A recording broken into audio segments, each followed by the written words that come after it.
도와주시고 아버지의 말씀을 듣게 하시니 참으로 감사합니다. 우리들의 연약함과 죄로 기울어지는 악한 마음과 현실에도 불구하고 구원의 반석이 되시는 그리스도 앞에 담대함으로 나아가싸우니 우리를 긍휼히 여겨주시고 아버지의 말씀을 풍성히 증거하여 주시기를 원합니다. 하나님을 사랑하지 않고 하나님 외의 것에 만족을 누리려 했던 이스라엘 백성들이 잃어버렸던 그것들이 오늘 우리에게도 있음을 알고 우리의 온전한 소망과 마음의 중심으로 하나님의 신실하심을 기대게 하여 주옵소서. 말씀에 순종하며 사는 삶에 우리가 값비싼 대가를 지불하여야 한다면 하나님을 사랑함으로 기꺼이 즐거움으로 순종할 수 있도록 은혜를 베풀어 주시기 원합니다. 시간 아버지의 말씀과 교훈하는 거함으로 참된 평안과 안식감을 더할 수 있게 하여 주시기 원하며 예수 그리스도의 이름으로 기도드립니다. 아멘. 예, 우리 같이 말씀 봅시다.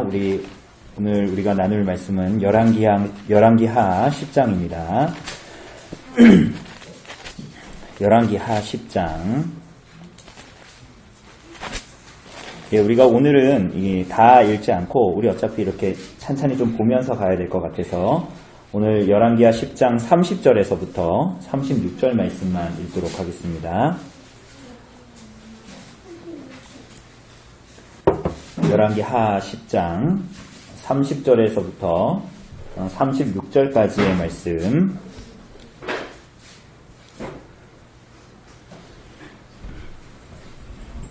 예, 우리 한번 같이 읽어보도록 합시다. 30절에서 36절 읽겠습니다. 시작.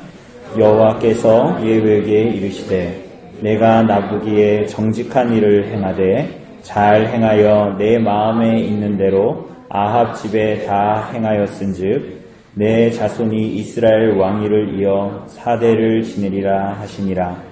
그러나 예후가 전심으로 이스라엘 하나님 여호와의 율법을 지켜 행하지 아니하며 여로보암이 이스라엘에게 범하게 한 그 죄에서 떠나지 아니하였더라.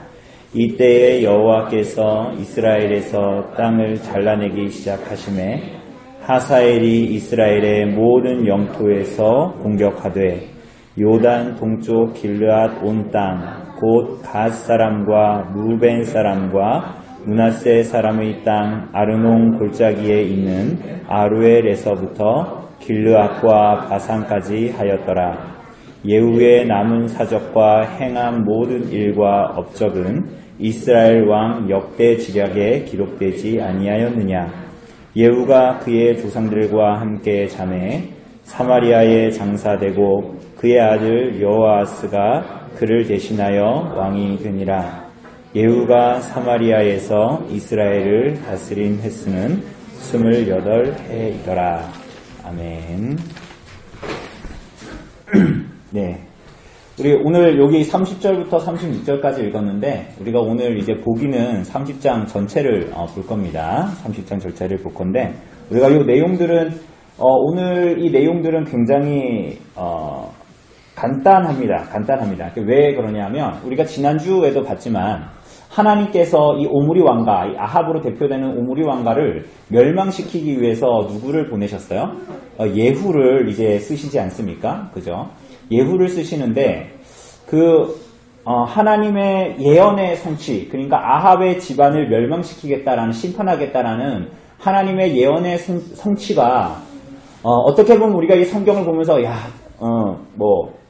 아합의 집안이 그렇게 하나님을 향해서 범죄하고 이스라엘로 범죄하게 된 그러한 죄들에서 정말 속 시원하게 하나님께서 정의를 예후를 통해서 나타내시는구나 하는 생각을 하면서 본문을 보게 되는데, 이 예후에 대한 얘기들이 굉장히 잔인한 이야기들로 도배되어져 있습니다. 그래서 우리가 오늘 보게 되는 예후에 대한 이 이야기, 예후의 이제 굉장히 핵심적인 어떤 성경에 기록된 예후에 대한 이야기는 10장에서만 나타나는데, 거의 대부분 잔인한 이야기들로 이제 시작하고 마무리되는 것을 보게 됩니다.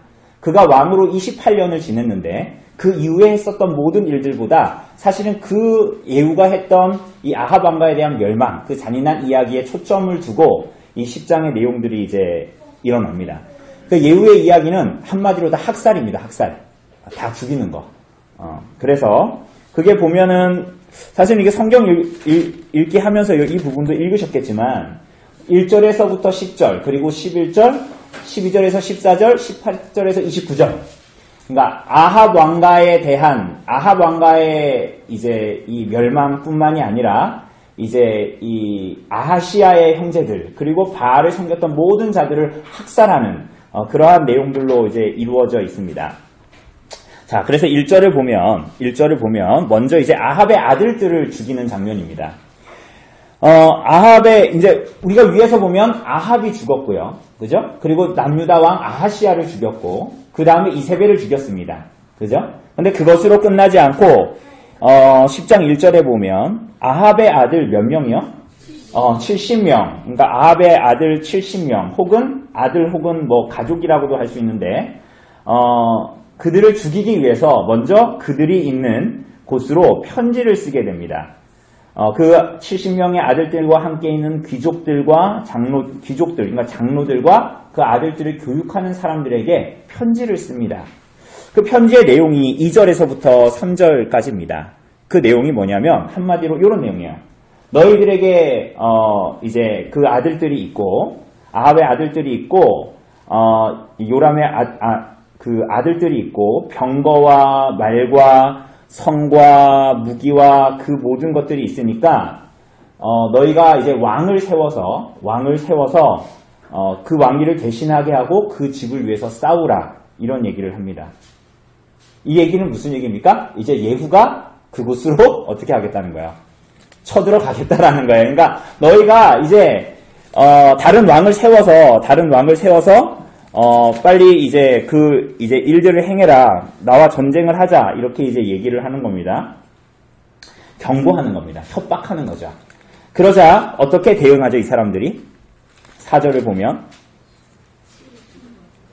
심히 매우 두려워했다 이렇게 얘기하죠. 그러면서 뭐라 그래요? 두 왕이 그를 당하지 못하였거든 이렇게 이제 얘기합니다. 그죠? 요람도 그렇고 북이스라엘 왕 요람도 그렇고 남유다 왕 아하시아도 그렇고 다 이 예후를 당하지 못했잖아요. 그러니까 그것을 어떻게 감당하겠냐 이렇게 얘기합니다. 그러면서 5절에서 답장을 보냅니다. 뭐라고 답장을 보내요? 뭐라고 답장 보냅니까? 네, 우리는 당신의 뭐다? 종이다. 그러니까 우리는 왕을 세우지 않겠습니다. 누구도 요람의 아들들 가운데 왕으로 추대하지 않겠습니다. 당신의 좋을 대로 행하십시오. 이렇게 얘기합니다. 여러분 이거 어떻게 생각하십니까? 참 의리가 없죠. 그렇지 않습니까? 여러분 이게 그냥 이 사람들이 그냥 그렇게 했다라고 보기보다는 이 북이스라엘이 하나님을 벗어난 종교적인 타락과 그리고 도덕적인 부패 가운데에 세워진 세상적인 권력의 멸망이 이와 같다라는 것을 우리는 사실은 볼 수가 있습니다. 그러니까 우리가 하나님을 사랑하고 우리들의 형제와 이웃을 사랑하도록 하나님께서 우리들을 부르시지 않으셨습니까? 그죠? 그런데 오늘 이제 본문에 보면 세상 사람들도 그렇죠. 세상 사람들도 우리가 세상 말로 얘기하면 의리가 없다고 얘기하죠. 신의가 없다고 얘기하지 않습니까? 그런데 지금 이 사람들이 제대로 된 하나님을 향한 신앙과 그리고 하나님께서 그들에게 주신 어떤 도덕적인 책임과 이 일들을 감당했다면 이렇게 말할 수가 없겠죠. 그 협박을 하는 예후를 통해서도. 그런데 어쨌거나 이 사람들이 하나님 없음과 그로 말미암아 그들 안에 있는 도덕적인 부패로 세워진 권력이 얼마나 보잘것없는가 하는 것들을 사실은 이 가운데서도 보게 됩니다. 왜 우리가 세상 사람들이 너하고 나하고는 피가 섞이지 않았지만 우리는 의리로 뭉쳐진 형제야 이러면서 막 우리나라의 근대의 역사들도 보면 막 그렇게 대통령과 보좌진들이 마치 혁명을 일으키고 정말 우리는 죽음도 갈라놓을 수 없는 똘똘 뭉쳐진 사람들이라고 하지만 시간이 지나면 어떻게 돼요? 조폭 영화와 비슷해지죠. 서로가 서로를 배반하고 서로 혁명을 했지만 그 우두머리가 된 사람들은 나와 함께 이렇게 혁명을 했던 사람들을 두려워하고 그 아랫사람들은 우두머리를 우습게 보고 그래서 서로 막 피장파장하다가 다 멸망하는 게 사실은 세상의 하나님 없는 그리고 그 도덕적인 부패로 말미암은 인간 안에서 나타나는 그런 부패로 말미암아 나타나는 많은 일들이지 않습니까?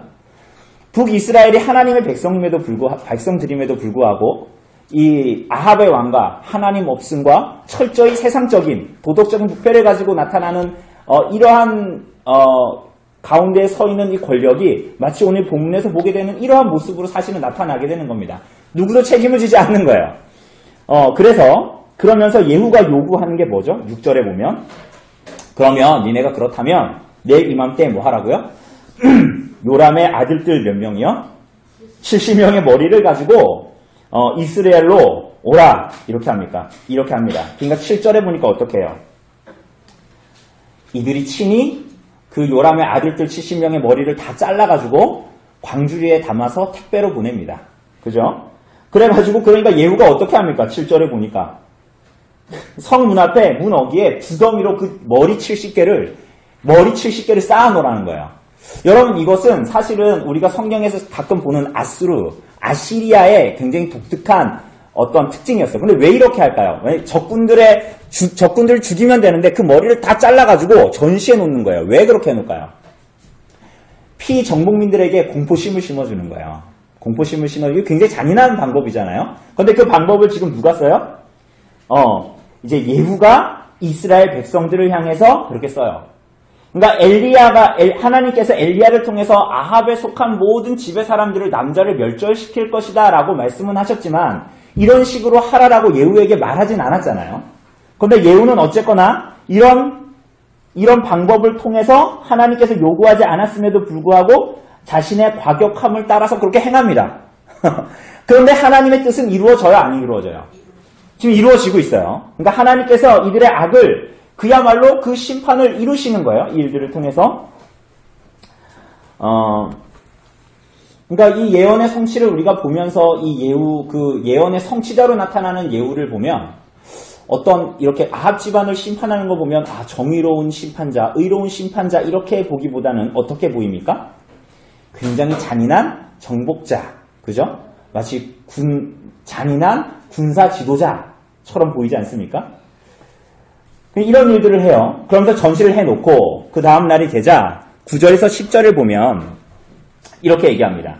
백성들을 모아놓고 말을 합니다. 뭐라고 말해요? 이튿날 아침에 그가 나가서서 뭇백성에게 이르되 9절에 보면 뭐라 그래요? 너희는 뭐하다? 의롭다 이렇게 얘기합니다. 여러분 이게 굉장히 정치적인 말들이에요. 이게 지금 뭐냐면 두려워하고 있을 거 아니에요. 이 사람들이 막 협박했다 해요했다 이러는 거예요. 머리 막 쌓아놓고 그 하루 종일 보고 있었잖아요. 아침이 됐어. 예후가 너무 두려운 사람이야. 다 모이라 그랬어. 그러니까 얼마나 두렵겠어요 백성들이. 나갔더니 딱 뭐라 그래요? 너희들은 의롭다 이렇게 얘기하는 거예요. 너희들은 의롭다. 그 왜 의롭다고 얘기해요? 마음을 안심시키면서 말하는 거예요. 왜 의롭다고 얘기해요? 자기가 한 일을 얘기해요. 나는 뭐예요? 나는 내 주를 배반하여 죽였대. 그러니까 나는 요람에게 반역을 일으켜서 요람을 죽인 사람이다. 자신의 반역을 시인하죠? 근데 그러면서 하는 말이 뭐예요? 그런데 이 일이 무엇인가? 이 일이 뭔데요? 요람의 아들들의 머리가 지금 무더기로 쌓여있죠. 이 일이 마치 뜻밖의 일이라는 것처럼 말하는 거예요. 지금 요람이. 이 예후가. 나는 내 주를 배반하여 죽였거니와 이 여러 사람을 죽인 자는 누구냐? 이렇게 말하잖아요. 그러니까 마치 이 일이 뜻밖의 일이라는 듯이 말하는 거예요. 이 여러 사람을 죽인 자가 누구냐? 여러분 사실 예후가 머리를 다 잘라서 죽였습니까? 그게 아니잖아요. 그러니까 예후는 지금 이 일들을 내가 한 것이 아니다. 이 여러 사람을 죽인 자는 누구냐라고 하면서 뭐라고 얘기해요? 그런즉 이제 너희는 알라 곧 여호와께서 아합의 집에 대하여 하신 말씀은 하나도 땅에 떨어지지? 그러니까 예후의 말의 의도는 뭡니까? 아합의 아들들이 누군가에 의해서 죽은 것이 누가 하신 일이라는 거예요? 하나님이 하신 일이라는 것을 굉장히 정치적인 얘기입니다. 그러니까 이 사람들은 굉장히 설득도 하고 협박도 하면서 이 모든 일들은 사실은 엘리야에게 말했던 모든 것이 나타난 것이다 하면서 이 백성들의 생각에 하나님이 하신 일, 아합 왕가에 대한 하나님의 심판과 성취다라는 것을 말하는 것입니다. 그리고 나서 예후가 하는 일이 뭡니까? 11절을 보면 예후가 그리고 나서 뭐라 그래요? 아합의 집에 속한 이스라엘에 남아있는 자를 다 죽이고 거기서 끝나지 않고 어떻게 해요? 그의 귀족들과 신뢰받는 자들과 제사장들을 다 죽였어요. 여러분, 이게 하나님께서 명하신 겁니까? 그의 귀족들과 신뢰받는 자들과 제사장들을 죽였어요. 그러니까 아합에게 속해 있는 그의 아들들만을 죽이고 그의 가족들만을 죽인 것이 아니었어요. 이게 나중에 보면 남유다에 속한 사람들도 죽이는 걸로 나타납니다. 이제 자, 이어서 예후가 사마리아로 가게 되는데 12절부터 나오죠. 어디에 이르게 돼요? 도중에 목자가 양털 깎는 집에 이르렀는데 거기서 누구를 만나요? 유다의 왕 누구요? 아하시아의 누구요? 형제들을 만납니다. 형제들을 만나요. 근데 지금 아하시아 죽었어요? 안 죽었어요? 아하시아 어떻게 됐습니까? 죽었잖아요. 그러니까 아하시아의 형제들을 만나게 됩니다. 그러자 그들이 누군지 묻자 뭐라 그래요? 아하시아의 형제들로 왕자와 태후의 아들들에게 문안하러 간다 말하죠. 왕자와 태후의 아들들이 누굽니까?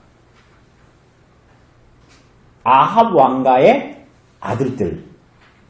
이세벨의 아들들. 이건 죽었어요, 안 죽었어요, 근데? 그러니까 아마도 이 소식을 듣지 못하고 지금 가고 있는 거예요. 문안하러 가는데 지금 그 문안하러 간다. 그 14절에 보니까 어떻게 합니까?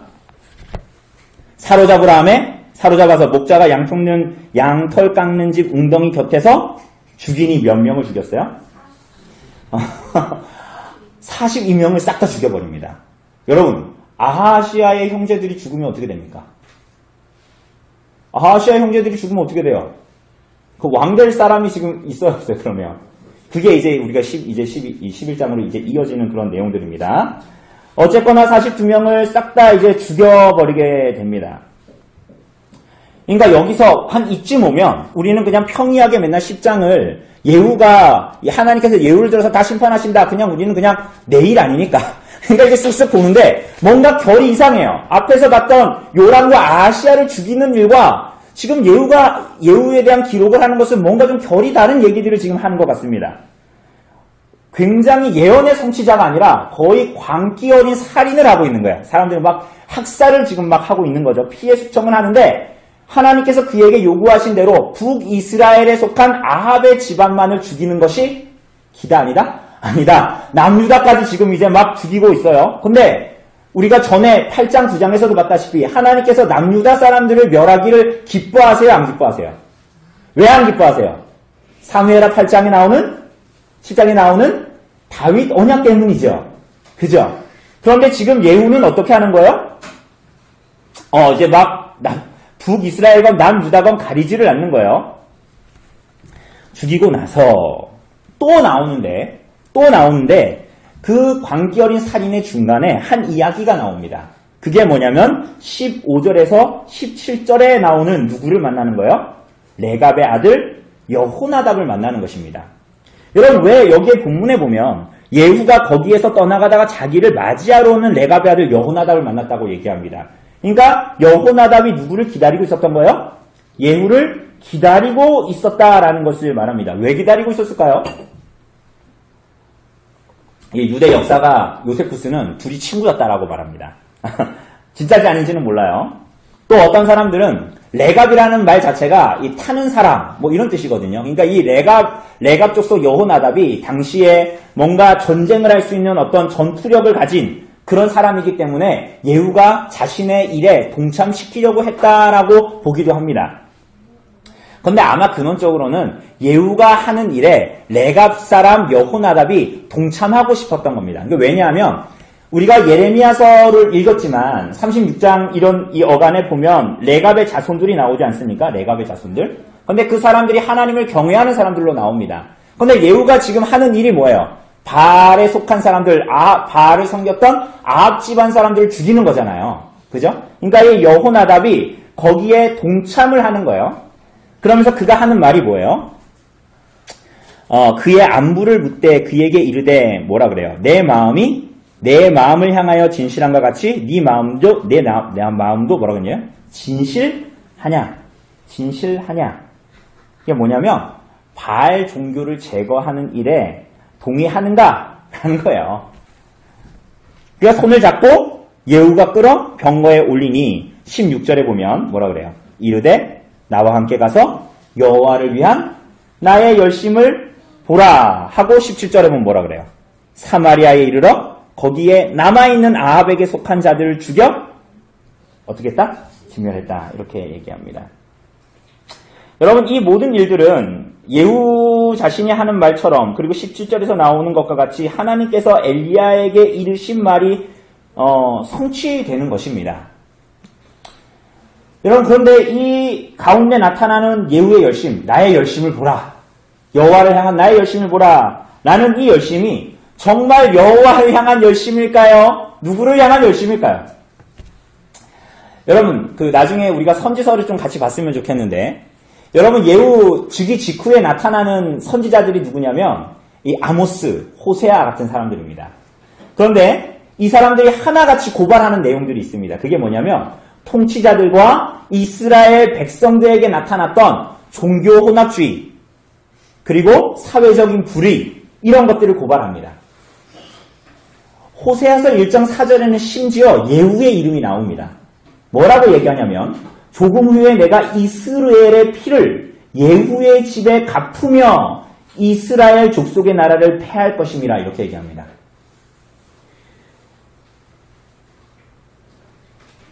그러니까 이것은 뭐냐 하면 예후가 지금까지 앞에서 봤던 북이스라엘 요람의 아합의 집안과 아하시아의 집안의 사람들을 죽이는 이 모든 광기 어린 살인이 무엇을 의미하는지를 알게 됩니다. 예후가 자기의 열심을 하나님의 길과 동일시합니다. 무슨 얘기인지 아시겠죠?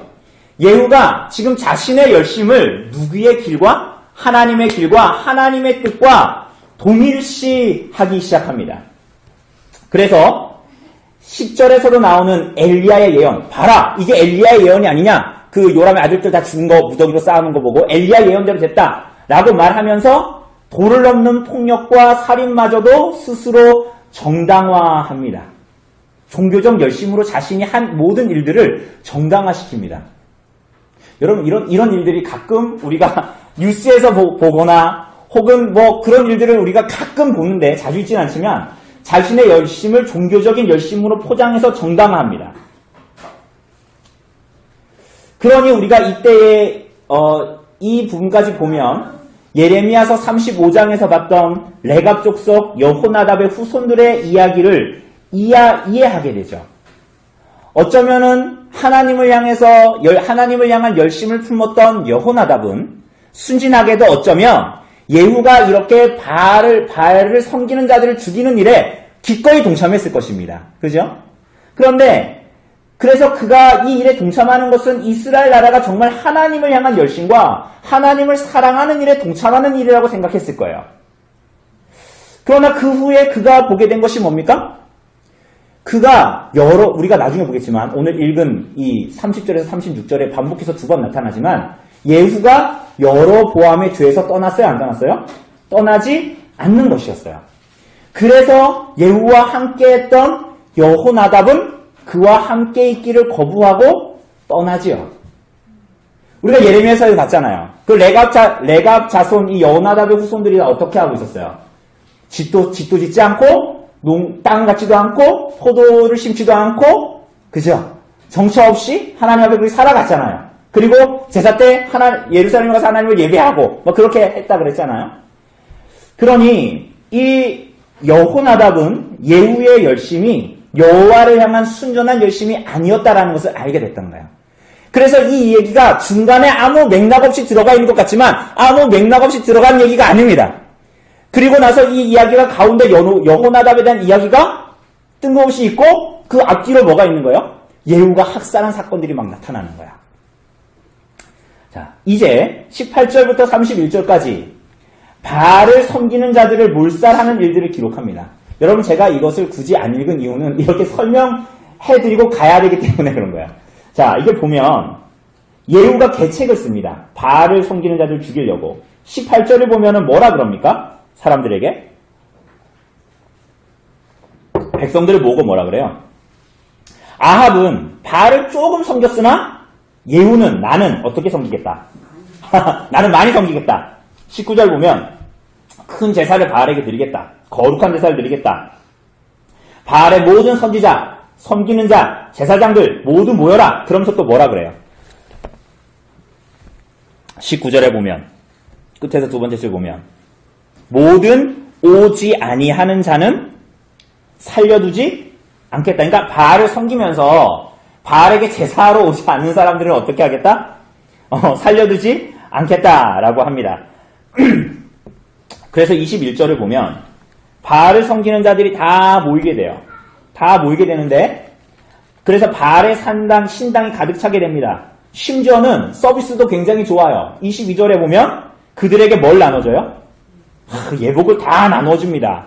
그러면서 또 말해요. 딱 제사 드리기 전에 23절 맨 끝에 보면 여기에 이 신당에 누구는 없게 하라?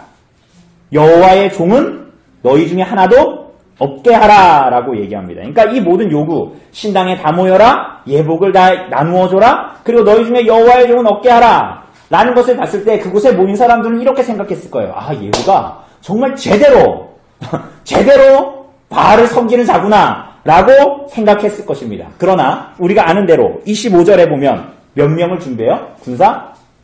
80명을 준비해서 그 다음에 보면 그들이 번제를 드릴 때 어떻게 합니까? 25절에 전부 다 칼로 그러니까 모아놓고 싹 다 죽여버리는 거야.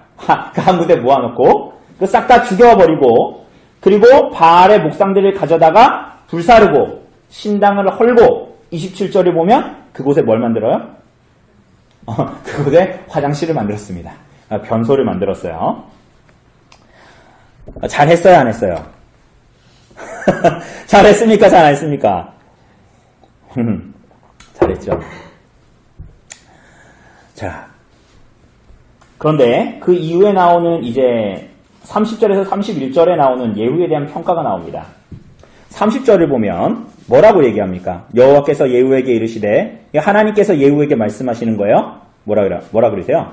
네가 나 보기에 정직한 일을 행하되 잘 행하여 내 마음에 있는 대로 아합 집에 다 행하였은즉 네 자손이 이스라엘 왕위를 이어 4대를 지내리라 라고 이야기합니다. 그러니까 나 보기에 정직한 일을 잘 행하였다.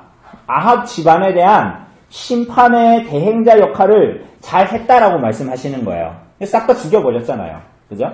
그런데 이어서 하나님께서 말씀하시는 게 뭡니까?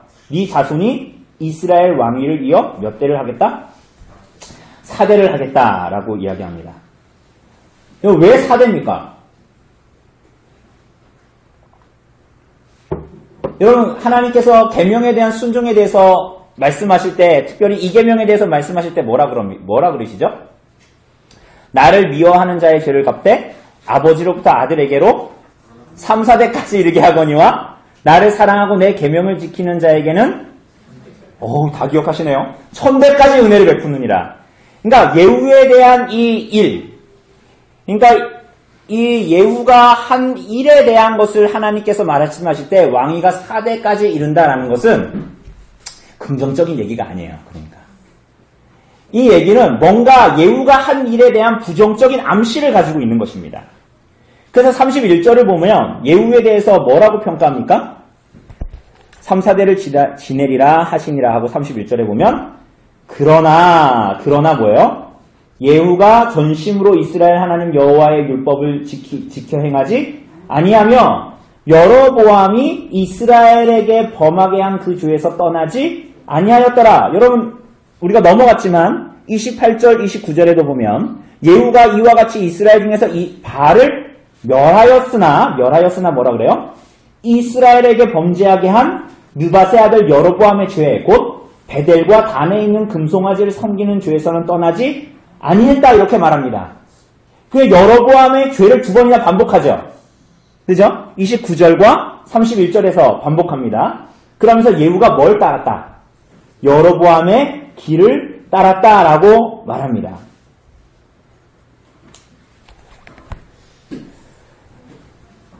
그래서 예후가 바알 종교를 멸하려고 했고 그 바알의 종교를 따랐던 아합 집안을 멸절시켰고 아합 집안과 손잡았던 아시아의 아시아의 형제들까지 죽여버렸다.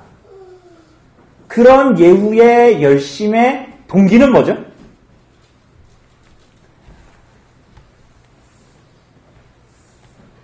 여호와를 믿는 신앙의 회복이 아니었던 거예요. 그가 가지고 있었던 것은 왜 바알 선지자와 그를 섬기는 자들을 멸절시켰습니까? 왜인 것 같아요? 이 정도면 우리가 답이 나와야 돼요. 왜인 것 같아요? 왜 그런 것 같아요? 예후 이전에 이스라엘을 지배하고 있었던 아합 왕가가 장려한 종교가 뭐였어요? 그 이세벨 때문에 국교가 된 종교가 뭐예요? 바알 종교잖아요. 그러니까 어떻게 하는 거예요? 그거를 멸절시켜버린 거예요. 그러니까 예후의 열심은 그 속내는 정치적인 야망인 거예요. 그러니까 하나님을 향한 어떤 이 열심, 이스라엘 나라가 하나님을 향한 믿음과 신앙으로 회복되어야 된다라는 것에 그의 열심과 행위에 동기가 있었던 것이 아니다라는 거예요.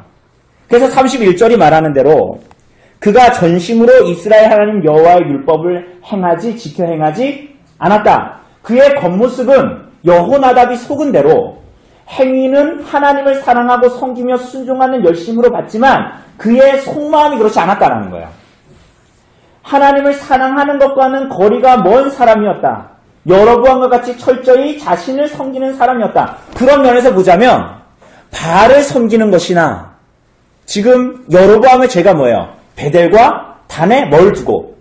금송아지를 두고 하나님 대신 섬기는 거예요. 그러니까 금송아지를 두고 금송아지여라고 섬긴 것이 아니었어요. 여러분 출애굽기 32장에 보면 모세가 시내산에 올라갔을 때 40일이 지나자 모세가 죽은지 어쩐지 모르겠다고 아론한테 가잖아요. 모세 형한테. 그러니까 우리를 위한 신을 만들어달라 그러니까 뭘 만들어요? 다 팔찌 다 갖고 와가지고 뭘 만듭니까? 금송아지 만들잖아요. 그리고 나서 만들어놓고 그 사람들이 뭐 합니까? 그 금송아지 보고 우리를 애굽에서 건져낸 여호와여 라고 하는 거야. 그러니까 지금 예후가 하는 일은 사실은 아합의 지방과 근본적으로 동기가 똑같아요, 달라요? 똑같은 거예요.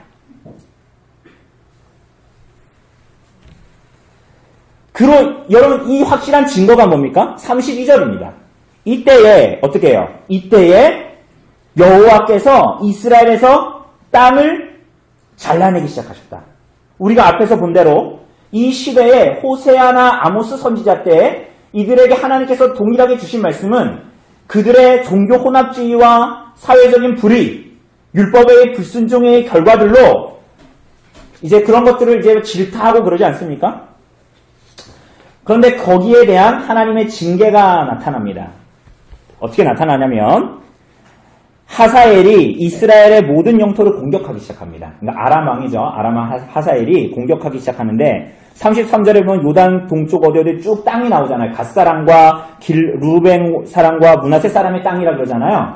그러니까 어느 땅을 뺏겼다고 얘기하냐면 요단강을 중심으로 해서 동편이 다 뺏겼다라는 거예요. 그러니까 이렇게 이스라엘 백성들이 요단을 두고 이렇게 동과 서로 나누어져 있잖아요. 그런데 이 땅을 다 뺏겼어요. 여러분 이렇게 예후 당대에 많은 땅을 잃어버린 것은 율법의 불순종에 대한 하나님의 징계이자 말씀의 성취입니다. 왜냐하면 여러분 우리가 역사서를 쭉 보면 우리가 지금까지도 반복했지만 이 모든 것들은 하나님의 율법에 의해서 이스라엘 나라는 이루어져 갑니다.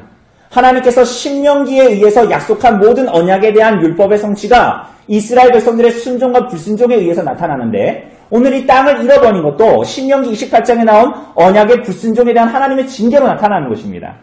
그래서 신명기 28장 47절 이하를 보면 이런 말씀이 나와요. 네가 모든 것이 풍족해도 기쁨과 즐거운 마음으로 네 하나님 여호와를 섬기지 아니함으로 말미암아 모든 것이 풍족해. 그런데 하나님께서 그것을 모두 허락하셨어. 그래서 하나님을 기쁘고 즐거운 마음으로 하나님을 향한 열심으로 그분을 섬기지 아니하면 그로 말미암아 네가 줄이고 목마르고 헐벗고 모든 것이 부족한 중에서 여호와께서 보내사 너를 치게 하실 적군을 섬기게 하겠다라고 말씀하십니다. 그러니까 이 모든 내용들은 사실은 이 예후의 중심에도 우리가 그냥 보면 예후가 그렇게 했더라. 하나님 말씀대로 그렇게 했더라가 아니라 이 북이스라엘의 왕 쿠데타를 일으켜서 이 일들을 행한 어떻게 보면 하나님의 말씀의 성취를 행한 예후조차도 그 열심은 자기를 향한 열심이었다라는 것을 우리는 보게 됩니다. 여러분 더군다나 이 예후의 이 쿠데타 아합 왕조를 제거하고 학살하는 이 모든 일들이 이스라엘을 변화시켰습니까? 변화시키지도 못했습니다. 굉장한 열심을 가지고 여호와를 향한 나의 열심을 보아라라고 하면서 아무리 좋게 봐도 그 열심을 봐라 하면서 아합 왕가를 죽이고 하여튼 멸절하고 뭐 할 수만 있으면 다 죽이고 그런 일을 했단 말이죠. 그런데 그렇게 한 것이 이스라엘 백성들의 하나님을 향한 마음으로 그들을 돌이키지 못했다라는 것입니다. 그들을 개혁시킬 수도 없었고 그들을 회복시킬 수도 없었다라는 것이죠. 우리는 때로는 하나님을 믿고 하나님을 향해서 살아간다고 하지만 우리는 때로 마치 예후와 같이 우리들의 무엇으로 무언가를 변화시킬 수 있다라고 생각하기도 합니다. 그렇지가 않지요. 그죠? 그렇지가 않습니다. 때로는 그리스도 안에서 구원받은 우리들조차도 예후와는 결이 다르지만 이럴 때가 있잖아요. 내가 하나님을 믿고 내가 하나님을 향한 순종을 하고 그래서 이 순종으로 말미암아 무엇인가가 일어날 수 있겠다라는 기대를 스스로에게도 하기도 합니다. 스스로의 삶에도 하기도 하고. 여러분 그러나 그렇지 않죠.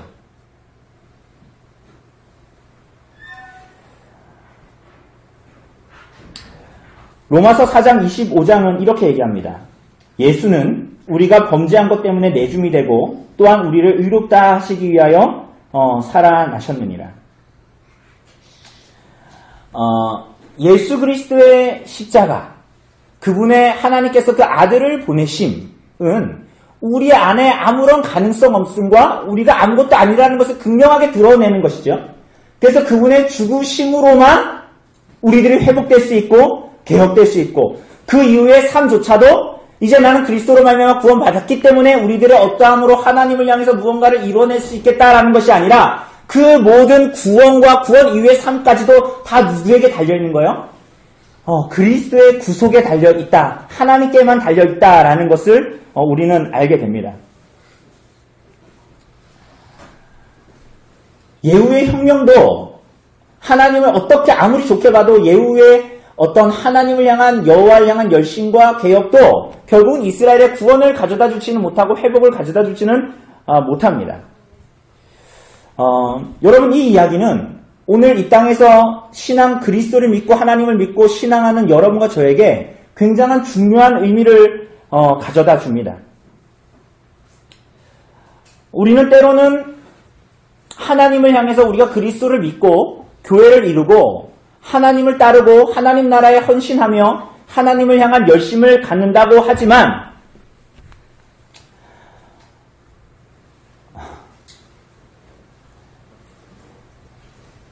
내가 60평생을 이 땅에서 살다가 이제 은퇴를 하고 내가 하나님을 향해서 무언가를 하겠습니다. 라는 삶을 살고 아무리 좋은 헌신과 열심을 가지고 하나님께 나아간다 해도 여러분 그것이 우리 마음으로는 하나님을 향한 무언가를 이룰 수 있을 거라고 자꾸만 생각해요. 그게 뭐냐면 자기 신화예요. 자기 신화. 그러나 그것으로 말미암아 하나님의 일들이 이루어지지 않습니다. 왜 그렇죠? 여러분과 제가 다 경험하고 있는 대로 여러분과 제 안에 우리가 구원받은 이후에 우리가 오후에 모임 때 설교를 막 나누면서도 무슨 얘기예요? 하나님 말씀대로 살아갑시다. 화이팅 하지만 항상 주일날 오면은 뭐해요? 고백 아닌 고백을 하죠. 무슨 고백을 해요? 내가 그렇게 살고 싶은데 내 안에 있는 죄가 자꾸만 일어나고 그죠? 그건 뭘 얘기해? 그런 얘기를 하면서도 자꾸만 자기 자신의 신화를 놓지 않아요. 어떤 신화? 내가 무엇을 할 수 있다라고 자꾸만 생각을 해요. 나의 헌신이 무언가를 할 수 있다고 생각을 합니다. 여러분과 저의 속내만 잘 들여다봐도 아주 작은 일, 오늘 착한 일 한 거 많이 없으시겠지만 착한 일 한 거 하나의 동기만 봐도 알 수 있습니다. 그게 온전히 100% 퓨어하게 완전히 100% 순전합니까? 여러분 그렇지 않을걸요? 여러분 예후를 아무리 좋게 봐도 우리들의 하나님을 향한 열심을 아무리 좋게 봐도 우리들의 동기는 어때요? 아무리 아름답게 생각을 해도 선하기도 하지만 여전히 자기중심적이고 여전히 자기에 대한 신화를 가지고 있고 여전히 나는 저 사람보다 의롭다라는 생각을 가지고 있고 여러 가지 혼합된 동기를 가지고 살아가죠. 여러분 우리를 자신으로서는 아무런 소망이 없고 그래서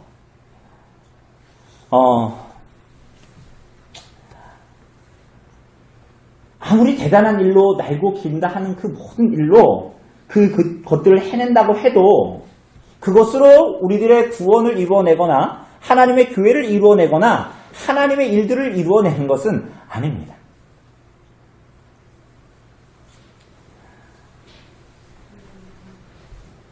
그럼 우리들의 유일한 소망이 어디에 있습니까? 우리의 유일한 소망이 어디 있어요? 하나님께서 그리스도를 통해서 우리들에게 말씀하시고 드러내신 하나님의 어떠하심, 그리고 그분의 어떠하심과 성품, 그분의 언약에만 우리들의 유일한 소망이 있는 것이죠. 예후가 바알 종교를 다 멸절시키고 그래서 하나님을 향해서 대단한 일을 한 것 같지만 그 자신은 하나님을 온전히 사랑하고 섬기는 자리로 나아가지 못했고 자기 숭배에서 벗어나지 못했고 다른 이들에게는 굉장히 잔인했지만 자기 자신의 악은 사랑하는 그러한 삶을 살았습니다.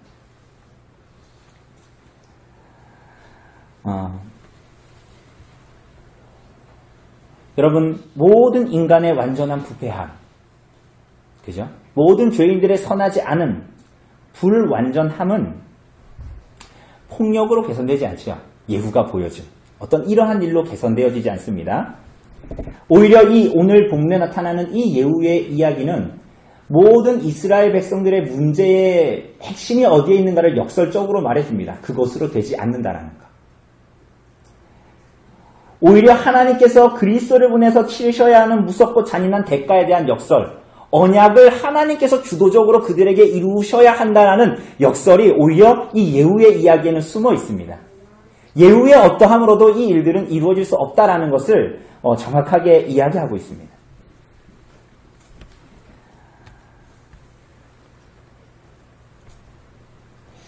또한 하나님을 오늘 이 예후가 말하는 대로 여호와를 향한 나의 열심을 보라 라고 하면서 하나님 앞에 헌신하면서 살아가지만 하나님의 어떠한 일들에 어떤 식으로든지 헌신을 하고 하나님께 드려졌다고